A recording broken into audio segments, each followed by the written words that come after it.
नीतीश जी, आपका बहुत बहुत स्वागत है पांचजन्य के इस मंच पर स्थापना दिवस के कार्यक्रम में।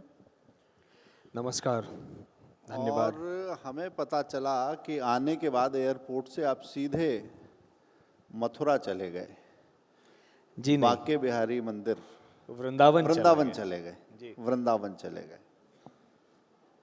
तो बाकी प्रश्न तो एक तरफ, मैं ये जानना चाहूँगा कि कृष्ण का श्री कृष्ण से साक्षात्कार कैसा रहा? ये साक्षात्कार नीतीश भारद्वाज का बिहारी जी से था। कब से पेंडिंग था? जी, कब से पेंडिंग था? कई वर्षों से पेंडिंग था। लोग अक्सर मुझे भाई साहब पूछते हैं कि आपको तो पूरी गीता कंठस्थ होगी, श्लोक सुना दीजिए। तो मैं उनसे हमेशा कहता हूँ कि मेरे घर में एक तोता है, उसको कंठस्थ है। अध्यात्म कंठस्थ होना एक बात है, अपने आप में अच्छी बात है, लेकिन कंठस्थ केवल होने से काम नहीं चलता। उसको आत्मसात करके अपने जीवन में उतारना, ये बहुत महत्वपूर्ण होता है। तब जाके हम कहें कि हमने कुछ सीखा, हमने स्वयं का कुछ उद्धार किया।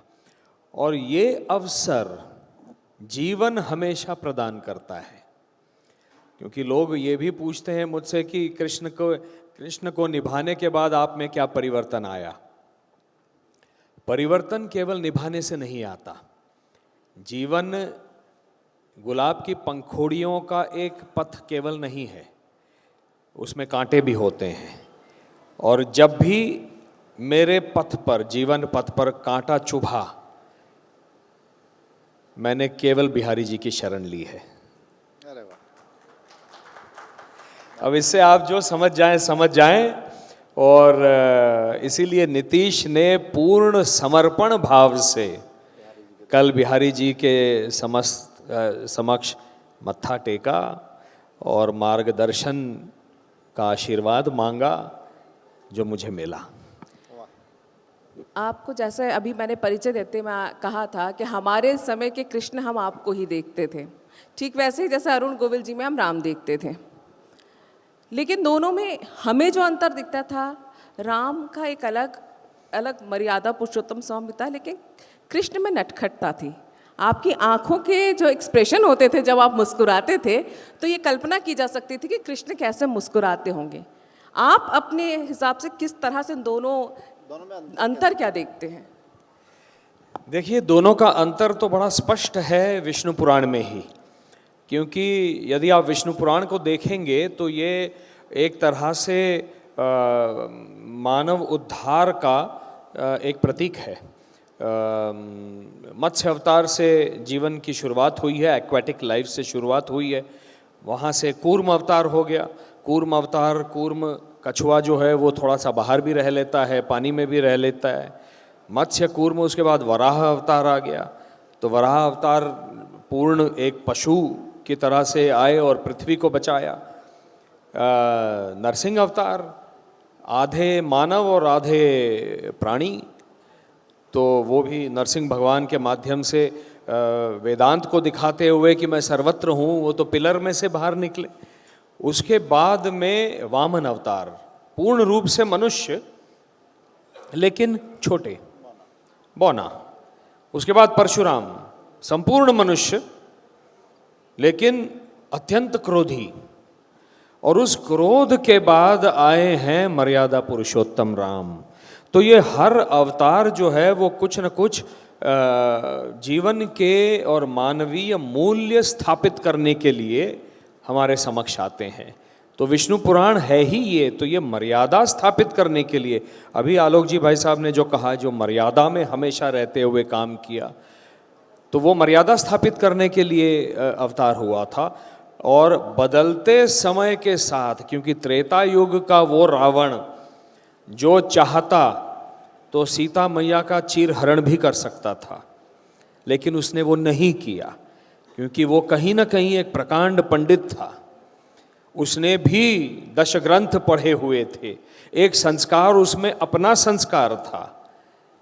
उसकी अधोगति हुई है, उसके कारण अलग हैं, लेकिन बदलते काल के अनुसार जो द्वापर का युग आया उसमें रावण नहीं था, उसमें दुर्योधन, दुशासन, शकुनी थे, जिन्होंने अपने घर की भाभी जो इंद्रप्रस्थ की महारानी, उनका चीरहरण किया।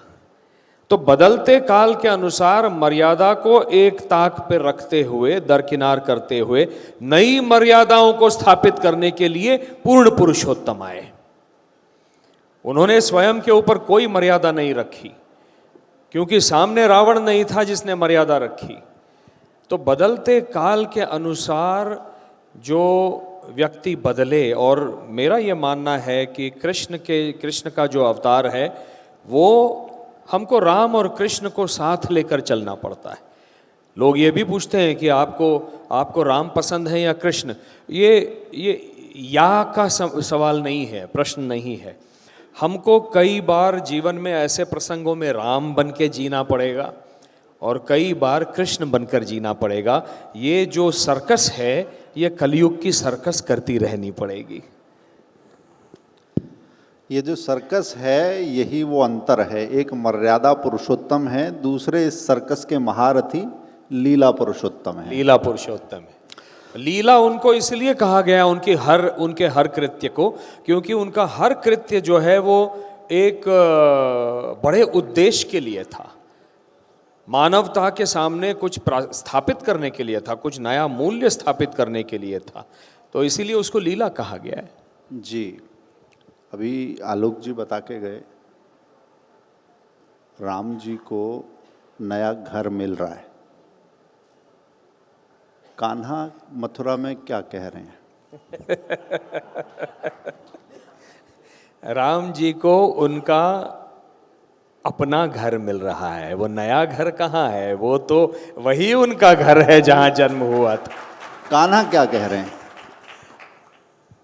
मैं जाके दोबारा पूछूंगा कि मेरे कान में कुछ कह दीजिए बिहारी जी, आपको भी आपका घर जो है वो दिया जाए क्या?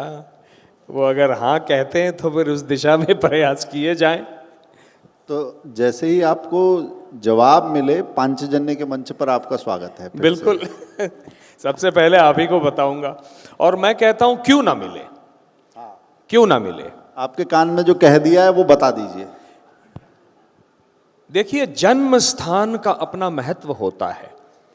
बड़े महापुरुष, देवी देवताओं का जन्म स्थान, जो अपने लिए आदर्श स्थापित करने के लिए आए हैं, अवतार कार्य निभाने के लिए आए हैं, उनका जो जन्म स्थान है वो पवित्र नहीं होगा तो किसका पवित्र होगा? और अन्य रिलीजन्स के जो लोग हैं, देखिए मैं धर्म शब्द का प्रयोग नहीं कर रहे हैं। हाँ, मैं सोच समझ के इस शब्द का प्रयोग कर रहा हूं। अन्य धर्मों के लोग नहीं कह रहा हूं, अन्य रिलीजन्स के लोग कह रहा हूं, क्योंकि हिंदू धर्म है, रिलीजन नहीं है। रिलीजन ये जो शब्द है ये अंग्रेजी में टू रेलिगेट, इस शब्द से उत्पन्न हुआ है। टू रेलिगेट मीन्स उसको नीचा दिखाना, अधोगति की ओर ले जाना। You relegate someone to a lower position, किसी को डिमोट करना, उसको कहते हैं टू रेलिगेट। तो रिलीजन जो है वो आपको नीचे ले जाता है, हमारा धर्म जो है वो आपको उद्धार की ओर ले जाता है, नर से नारायण। इसलिए जो अन्य रिलीजन के जो लोग हैं, अपने संतों और अपने सन्स ऑफ गॉड का जो पवित्र स्थान है उसके लिए नहीं लड़ते क्या? लड़ते हैं ना पूरे विश्व में।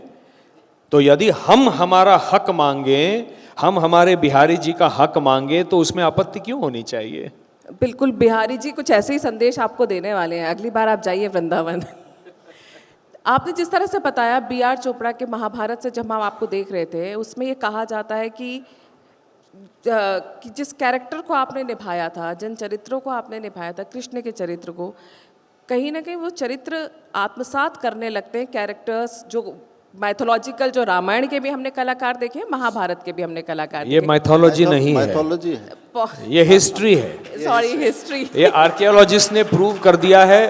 और द्वापर में भी पणजिम में, गोवा में नेशनल इंस्टीट्यूट ऑफ ओशियनोग्राफी है, जिसके तहत पौराणिक- डॉक्टर S.R. राव जी ने द्वारिका के समुद्र में उत्खनन किया है। वहाँ पर द्वारिका के की पूरी दीवारें मिली हैं, कॉइन्स मिले हैं, कृष्ण की प्रतिमाएं मिली हैं। तो कृष्ण तो हैं, कृष्ण ये है, मिथोलॉजी नहीं है, ये मिथक नहीं है, ये इतिहास है, ये पौराणिक इतिहास है। इतिहास है ये हमारा। इतिहास है। हाँ, तो पौराणिक इतिहास का कोई चरित्र जब आप निभाते हैं, और जो महाभारत की बात कही थी उसमें कहा गया था कि B.R. चोपड़ा ने कहा था जो चरित्र आपने निभाया उसे जीवन भर आत्मसात करके रहें। क्या कृष्ण के चरित्र को आत्मसात करना एक आसान काम था या कर पाना संभव है? असंभव तो जीवन में कुछ भी नहीं है। और जैसा मैंने कहा कि चोपड़ा साहब ने कहा क्या था? चोपड़ा साहब ने ये नहीं कहा था, ये मेरे गुरुजी ने कहा था, आध्यात्मिक गुरुजी जो हैं। चोपड़ा साहब ने ये कहा था, बेटा तुम कृष्ण कर रहे हो, बस इतना ध्यान रखना कि यदि तुम फेल हो गए तो मेरा धारावाहिक फेल हो जाएगा। और ये कह के मेरे कंधों पर इतना बड़ा दायित्व डाल दिया कि मैं फिर 15 दिन जो है वो हमारे जो मंदिर हैं, गोवा में माँ भगवती का मंदिर है, शांता दुर्गा मंदिर,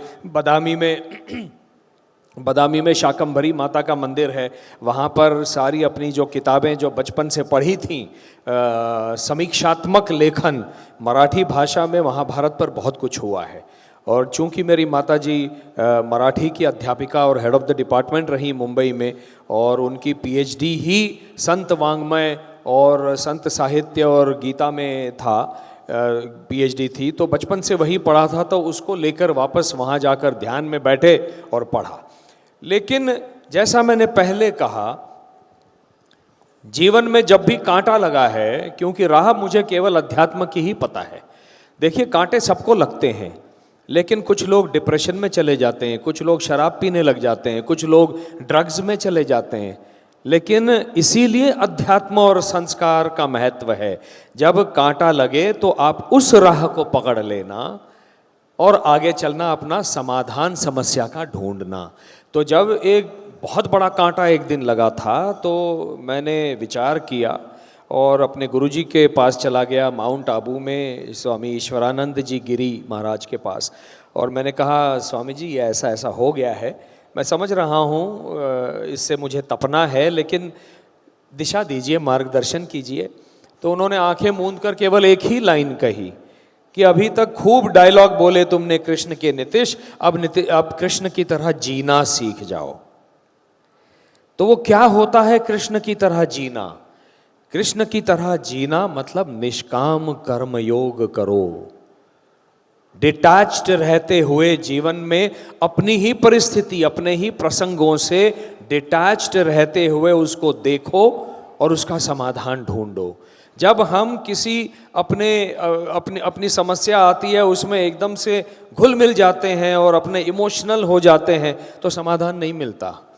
तो वो डिटैचमेंट जो गीता में कहा है वो बहुत आवश्यक है। ब्रह्मण्याधाय कर्माणि संगम त्यक्त्वा करोति यः न स लिप्यते पापेन पद्म पत्रमिवाम्भसा। भगवान श्री कृष्ण ने पद्म का पत्र, जो कमल का पत्र है, पत्ता है, वो पानी पर तैरता रहता है।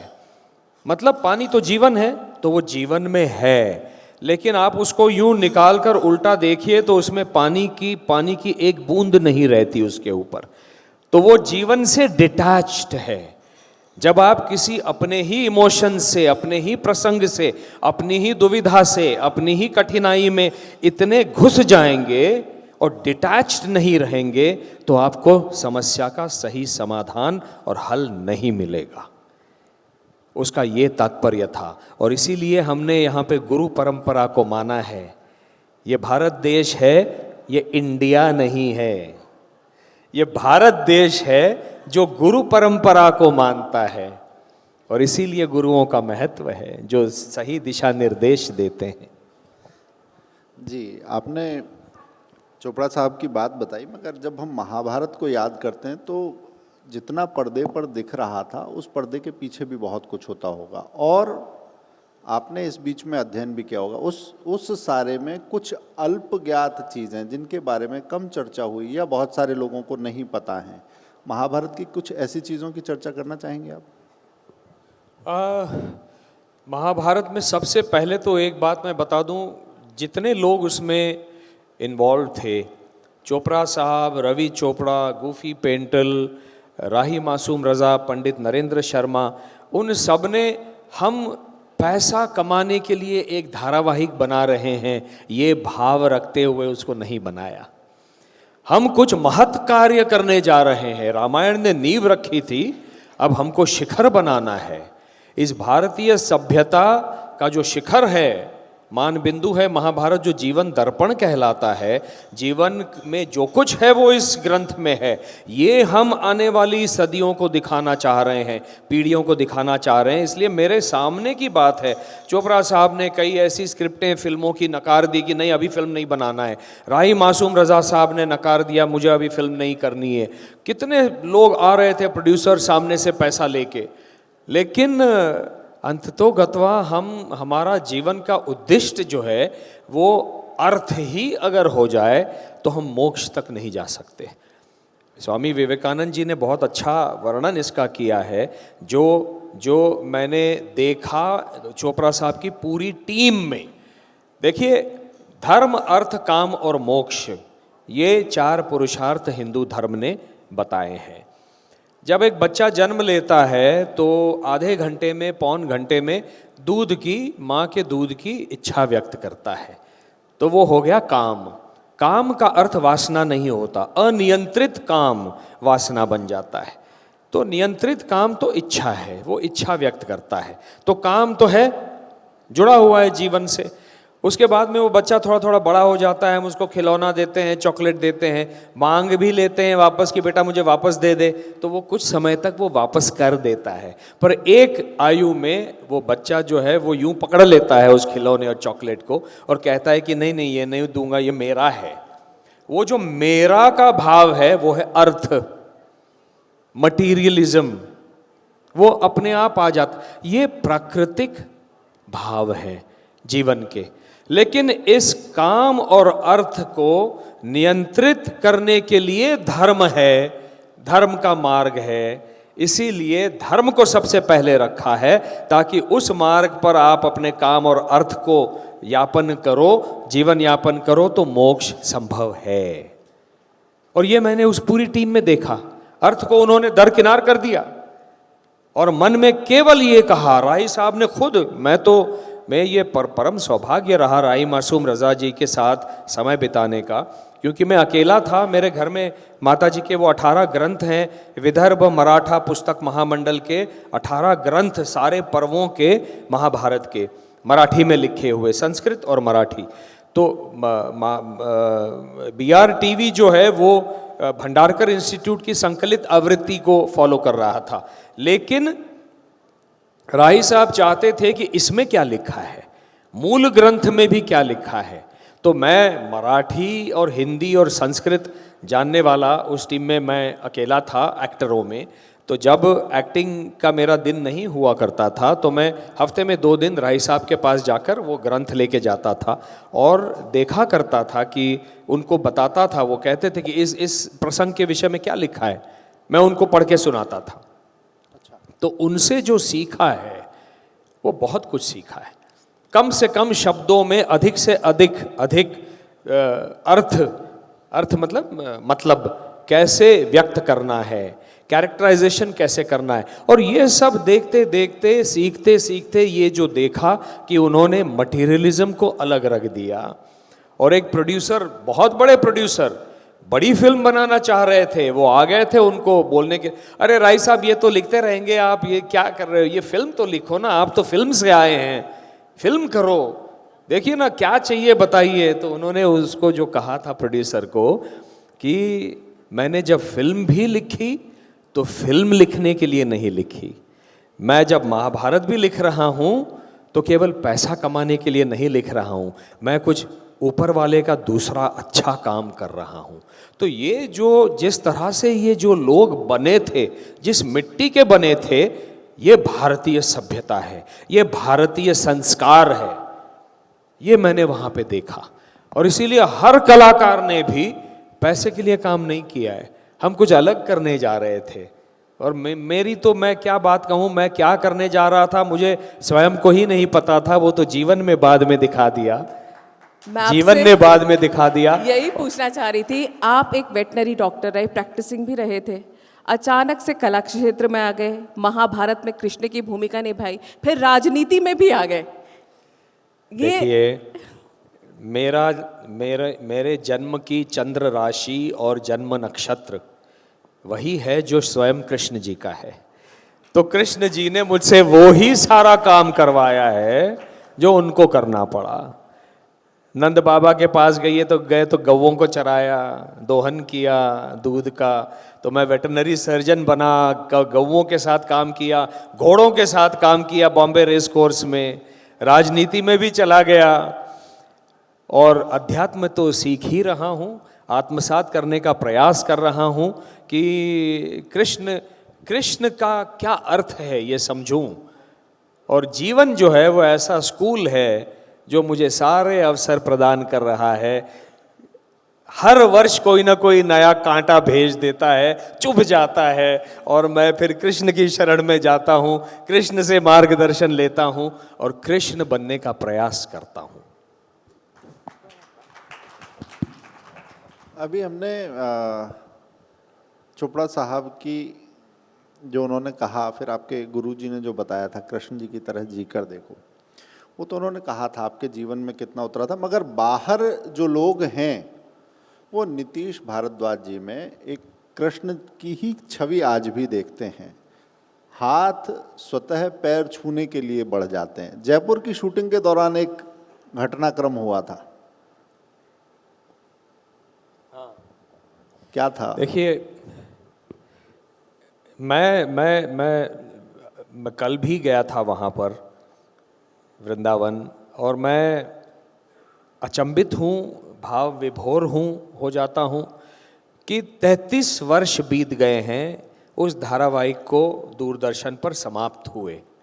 उसके बाद मैंने विष्णु पुराण अवश्य किया, लेकिन 33 वर्षों के बाद भी लोगों के मन में ये जो भाव मैं देख रहा हूँ, ये मैंने कुछ नहीं किया है, ये कुछ अद्भुत है, ये कुछ अद्भुत है।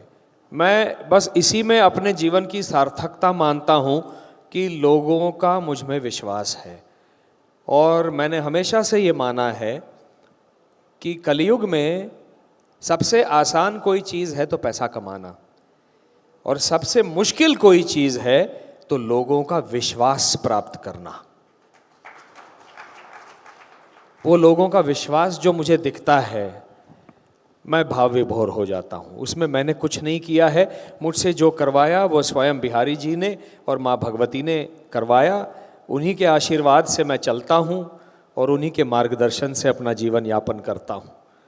तो मैं वो देखता हूँ, वो देखा तब तो आश्चर्य नहीं हुआ, आज आश्चर्य होता है क्योंकि इतने दशक लौट चुके हैं। जयपुर का जो आपने कहा, हम लोग महाभारत का जो कुरुक्षेत्र की लड़ाई है उसकी शूटिंग करने के लिए जयपुर गए थे। जो लॉन्ग शॉट्स थे, लंबे लंबे शॉट्स, पूरा कुरुक्षेत्र दिखाना था। तो जयपुर से 50 किलोमीटर बाहर एक बहुत बड़ा रणआंगण था। रणआंगण तो नहीं था, लेकिन ऐसी भूमि थी जहाँ पर मेक इन इंडिया नहीं हुआ था अभी तक, अर्बन इंडिया नहीं हुआ था। तो वहाँ पर हम लोग शूटिंग कर रहे थे। तो एक बेस कैंप सा बना हुआ था जहाँ बड़े बड़े तंबू लगे थे और हम सब मेकअप में बैठते थे, और अंदर जाकर 2-3 किलोमीटर अंदर जो है वो शूटिंग चलती थी, और हज़ारों लोग, फौज खड़ी रहती थी, 18 औक्षणी सेना, इधर सेना उधर सेना, सब चलता था। तो जब पहला दिन था तो ये सारी तैयारी हो रही थी और काफ़ी समय लग रहा था। तो मैंने गूफी आए थे वहाँ से लौट के, तो मैंने कहा गूफी क्या हो रहा है यार, इतना क्यों समय लग रहा है, सब कुछ तो पहले से तय था। तो उन्होंने कहा कि यार मैं भी समझ नहीं पा रहा हूँ, लोग शूटिंग नहीं करने दे रहे हैं। तो रवि जी उनसे बात कर रहे हैं। मैंने कहा जाओ यार देखो क्या है। उतने में रवि जी का दूसरा जो चीफ असिस्टेंट था भल्ला, वो लौट कर आया और उसने कहा कि आपको बुलाया है, आप तैयार हैं क्या? मैंने कहा मैं तो कब से तैयार बैठा हूँ। नहीं रवि जी आपको बुला रहे हैं। मैंने कहा अच्छा ठीक है चलो, पर क्यों बुला रहे हैं? तो बोले पूरे गांव की, वहां पंचक्रोशी से जितने गांव हैं उन सारे गांवों के लोग वहां पर आए हुए थे और उन्होंने कहा कि जब तक कृष्ण जी के दर्शन नहीं कराओगे शूटिंग नहीं करने देंगे। अब मतलब इतनी सी बात, शूटिंग आधा दिन शूटिंग नहीं हो पाई, उसके चक्कर में लाखों का रुपए का नुकसान हो गया BRTV का। हम लोग दौड़े दौड़े गए और फिर ये हुआ कि लोगों की आस्था तो आप जानते हैं, और मैं केवल मन ही मन स्वयं को नियंत्रित करने का प्रयास कर रहा था। उस आस्था को देख के भाव विभोर हो रहा था और मान रहा था कि बस मेरा जीवन तो सार्थक है, बस ये एक काम करवाया है, इससे तो मेरा जीवन सार्थक हो ही गया है। अब दूसरा अगर कुछ बिहारी जी के लिए करना है तो वही मार्ग दिखाएं। जो आपने बताया इससे ये तो साफ है कि उस समय के रामायण और महाभारत के चरित्रों का जो असर है जनमानस पे कितना गहरा पड़ता था। उसके बाद भी रामायण बनी है टीवी पर, OTT प्लेटफॉर्म्स पर भी बनी है, महाभारत भी बनी है, कई प्रयास किए गए, वो असर कभी नहीं हुआ, वो छाप कभी जनता पे नहीं पड़ी। क्या लगता है उसमें वो भाव की कमी थी? भाव की कमी है, शोध अनुसंधान की कमी है, क्योंकि अब टेलीविज़न में पैसा बहुत आ गया है, तब पैसा नहीं था। एक एपिसोड के लिए BR फिल्म को केवल 6 लाख रुपए मिलते थे हिंदुस्तान टॉमसन एसोसिएट से, पूरा एपिसोड बनाने के लिए। तो आप इमेजिन कर सकते हैं कि कैसे वो एपिसोड्स बने होंगे। और आज टेलीविज़न में और OTT में इतना अधिक पैसा है कि 100 करोड़ 200 करोड़ के नीचे कोई बात नहीं करता, लेकिन आज के जो प्रोड्यूसर्स हैं उनके मन में भाव नहीं है। भाव के बिना और शोध अनुसंधान के बिना महाभारत और रामायण बन रही है। महाभारत जो एक मैंने देखी थी, जो 3-4 बनी थी, उसमें से मैं प्रोड्यूसर का नाम नहीं लूँगा, पहले ही एपिसोड में उन्होंने लेह लद्दाख में दिखा दिया कि महर्षि वेद व्यास जो हैं वो भागे भागे फिर रहे हैं यहाँ से वहाँ। हे भगवान, भगवान से कह रहे हैं आकाश में देख के, ये क्या दिखा रहे हो मुझे, ये क्या दिखा रहे हो, ये देखने के लिए मुझे जन्म दिया है। और मैं सोच रहा हूँ ये वेद व्यास का प्रस्तुतिकरण है या कोई मतलब साधारण सा कोई भिखारी है, क्या है ये, भीख मांग रहा है भगवान से? अरे भाई वो कृष्ण द्वैपायन व्यास हैं, जिनका अखंड धारा प्रवाह जब चला तब जाकर गणपति जी ने उस महाभारत को लिखा। उनकी प्रज्ञा, उनकी प्रतिभा क्या रही होगी, वो प्रत्यक्षदर्शी हैं और वो परम योगी हैं। उतने ही योगी बल्कि कृष्ण से बड़े योगी जो निष्काम कर्म योग कर रहे थे, महाभारत को रच कर, रचयिता हैं वो, लिखने वाले गणपति हैं।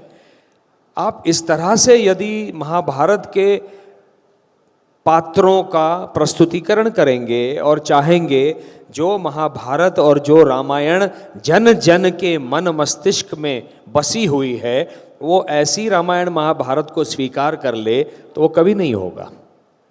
आप केवल पैसा बनाने के लिए कर रहे हैं, तो लक्ष्मी तो अचल ही हैं, वो तो आप उसके पीछे भागेंगे तो वो तो भाग जाएंगी।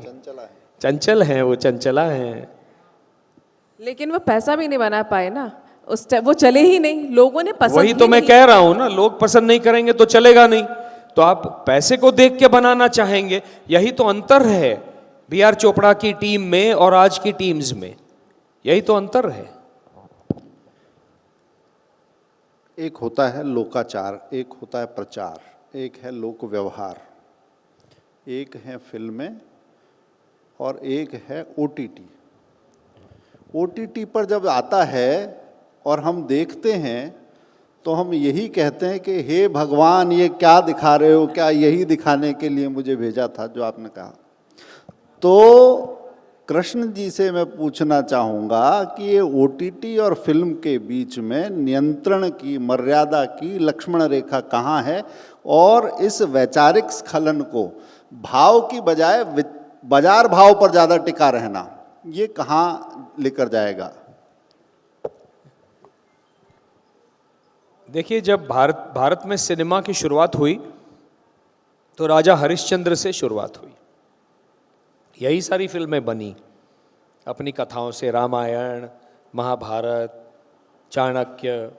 दूरदर्शन जब स्थापित होना चाह रहा था तो उन्होंने भी राह पकड़ी रामायण महाभारत चाणक्य की। ओटीटी आज ये समझ नहीं रहा है।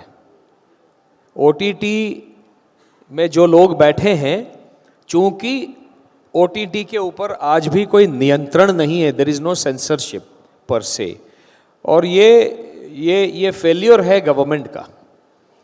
गवर्नमेंट, मैं जब सांसद भी था तो 91 में हमारी इकोनॉमी खुली, 92, 93, 94 के बाद जी टीवी, स्टार टीवी ये सब आना शुरू हो गए, ठीक है। 96, 97 में प्रसार भारती एक्ट बनाने के लिए जॉइंट पार्लियामेंट्री कमेटी बनाई, जिसका मैं एक अंग था।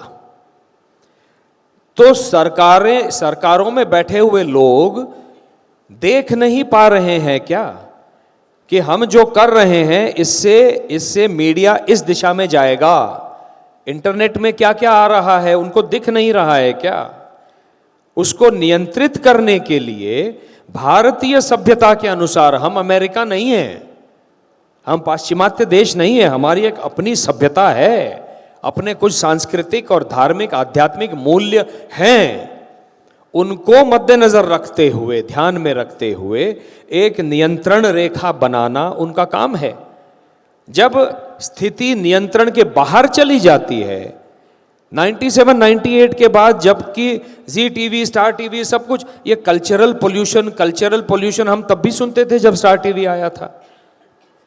तो आप उसकी प्रतीक्षा क्यों करते हैं? ये तो सरकार का काम है, आगे क्या होने जा रहा है उसको समझना, देखना और पहले से उसका एक पॉलिसी बनाना। सरकार का काम ही है पॉलिसी बनाना। तो ये लक्ष्मण रेखा कहीं ना कहीं आज भी नहीं है तो धूमिल है। वो अच्छी लक्ष्मण रेखा होनी चाहिए। ये सरकार को समझ में आता है ऐसा मुझे लगता है, लेकिन दिखता नहीं है। एक और फिल्मों से अगर बात की जाए, सरकार को प्रतिक्रियात्मक नहीं होना चाहिए। सरकार हैज टू बी प्रोएक्टिव। हमने ये एक खोल दिया है, ये परिणाम होने जा रहे हैं, तो इससे पहले कि वो परिणाम हो जाएं, दुष्परिणाम हो जाएं, हम एक पॉलिसी डॉक्यूमेंट बनाएं, एक ऐसी स्वायत्त संस्था बनाएं। जैसे सीबीएफसी बनी हुई है ना फिल्म के लिए, सीबीएफसी बनी हुई है, उसके बावजूद एनिमल जैसी फिल्म बन रही है।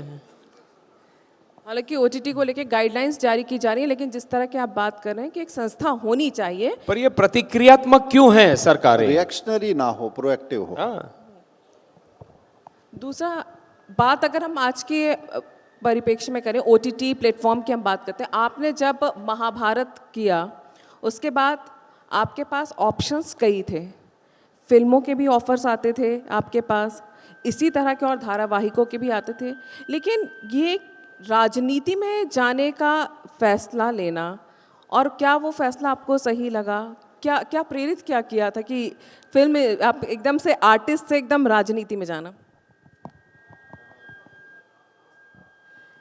देखिए, एक तो मेरा जो परिवार है, मेरे पिताजी सोशलिस्ट बैकग्राउंड से थे।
हेलो।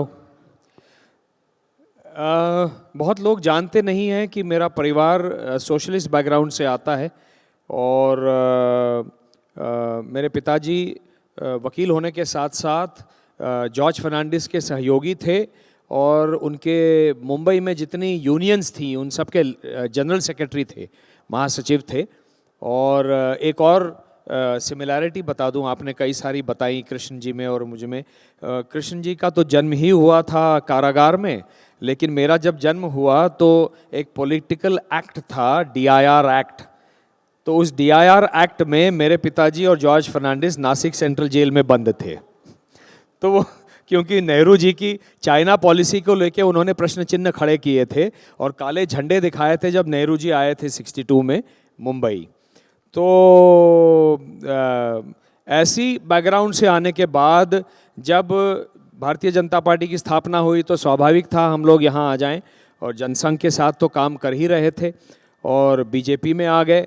लेकिन जब मैं अभी आलोक जी बता रहे थे सारा प्रवास 6 दिसंबर 1992 का, और उस जो 3 भाई साहब थे जो प्रत्यक्षदर्शी साक्षी थे उस पूरी घटना के, और जो हुआ, जो ढांचा गिरा, तब मैं लंदन में थिएटर और रेडियो करता था। मैं BBC रेडियो 4 के साथ प्रोडक्शंस करता था, लंदन में अंग्रेज़ी थिएटर करता था, और वहाँ बैठ के मैंने वो सारा BBC पे देखा है। और उसके बाद लगातार पाश्चिमात्य मीडिया में भारत को जिस प्रकार से दिखाया जाता था वो मुझे अच्छा नहीं लगा। तो जब मैं 1995 में UK छोड़कर पूरी तरह से भारत में लौट आया, तब मैंने ये सोचा कि केवल मुझे अच्छा नहीं लगता या मैं कहीं जा रहा हूँ वहाँ पे बातें चलती हैं उसमें योगदान देना, इसी से मेरा कार्य समाप्त नहीं होता। हम सब कलाकारों का कहीं ना कहीं एक सामाजिक दायित्व होता है, समाज के प्रति, राष्ट्र के प्रति दायित्व होता है, जो मैंने बचपन से सीखा है। और उस दायित्व भाव से कि मुझे भी इस समाज के लिए कुछ करना चाहिए, केवल बातें करने से कुछ नहीं होगा, परिवर्तन नहीं आएगा, मेरा जो कर्तव्य है उसको मुझे निभाना है, उस कर्तव्य की भावना से और बोध से स्वाभाविक रूप से मैंने बीजेपी ज्वाइन की और राजनीति में चला गया।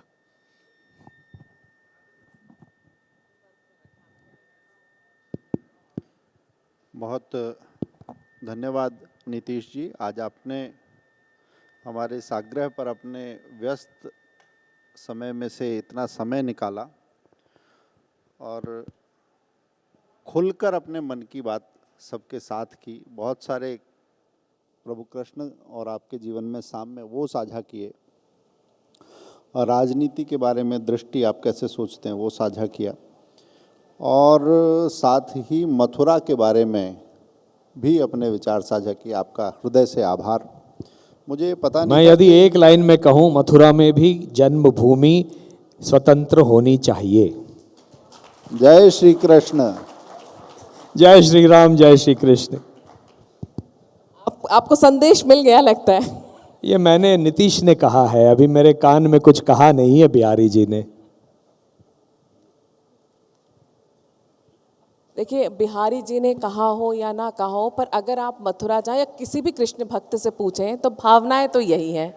तो जैसे कि राम मंदिर के लिए कहा गया था कि मंदिर वहीं बनाएंगे और मंदिर वहीं बन रहा है, अब कृष्ण लला हम आएंगे भी चल रहा है।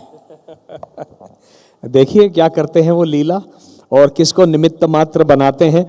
इस आपकी संगोष्ठी के अवसर पर मैं हितेश जी, आपको और आपकी पूरी पांचजन्य टीम को बहुत बधाई देना चाहता हूं कि इस इतने बड़े आंदोलन को आपने देखा। जितने लोग बात कर रहे थे कि समाज के बीच में से आक्रोश था, मैंने जब परम पूजनीय द्वितीय सर संघ चालक जी आदरणीय गुरु गोलवलकर जी के जीवन पर मुझे फिल्म बनाने के लिए पूजनीय सर संघ चालक जी तत्कालीन सुदर्शन जी ने कहा, तो मैंने बहुत रिसर्च किया, पुस्तकें मैंने बहुत सारी पढ़ी, गुरु जी के विचार पढ़े, विचार नवनीत उनकी एक पुस्तक है उसको पढ़ा। उसमें से केवल एक ही विचार मेरे मन में जो बार बार आज मैं वहाँ बैठकर मुझे आकर्षित कर रहा था और जो दिख रहा था इस आंदोलन में, परम पूजनीय गुरुजी ने ये हमेशा से कहा, कोई भी सामाजिक बदलाव यदि हम चाहते हैं तो वो ओवरनाइट नहीं करना चाहिए। पहले जनमानस को, उनकी जो अचेतन, उनका जो भाव है, जो जनमानस है, उनकी चेतना को जगाइए और वो मांग समाज से आए तो ऐसा आंदोलन कभी फेल नहीं होगा। और राम जन्मभूमि आंदोलन उसका प्रतीक है और उस प्रतीक के प्रतीकात्मक आंदोलन में आप सबका जो योगदान रहा है और कई सारे यहाँ पे कारसेवक बैठे हैं, मैं आपको शतशः नमन करता हूँ, वंदन करता हूँ।